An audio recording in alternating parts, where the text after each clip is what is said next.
Les principaux problèmes qui poussent à se tourner vers la PMA, quels sont-ils? Parce que vous dites qu'il y a toute cette phase de diagnostic, donc est-ce que...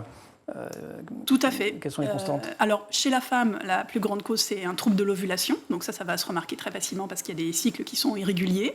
La deuxième cause, c'est une obstruction des trompes. Les trompes, c'est le tuyau qui est entre l'utérus et les ovaires pour transporter les spermatozoïdes. Pour que ça passe. Exactement, pour que ça passe. Donc il faut que les trompes, il y en ait au moins une qui fonctionne pour qu'il puisse y avoir une grossesse. Et puis après, on parle beaucoup de l'endométriose également qui va atteindre différentes choses. Ouais. Dont on parle beaucoup, on avait d'ailleurs fait plusieurs émissions sur le sujet l'année dernière dans la quotidienne. Les chiffres augmentent ou le diagnostic augmente? La prévalence de la maladie augmente ou c'est simplement le fait qu'on en parle beaucoup plus? On en parle beaucoup plus. Ouais. On n'a pas d'idée aujourd'hui si la prévalence de la maladie augmente en réalité ou pas, mais c'est vrai que les diagnostics, voilà. Alors, tout le travail est fait pour porter le diagnostic de plus en plus tôt, parce qu'il y avait un retard de plus de 10 ans au diagnostic pour les femmes. Avec des errances diagnostiques exactement, génératrices de beaucoup de souffrance. Tout à fait.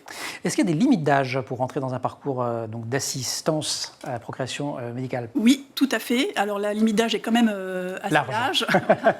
Donc on recommande bien sûr de rentrer dans le parcours bien avant, puisque les chances de conception en AMP, elles vont dépendre de l'âge énormément.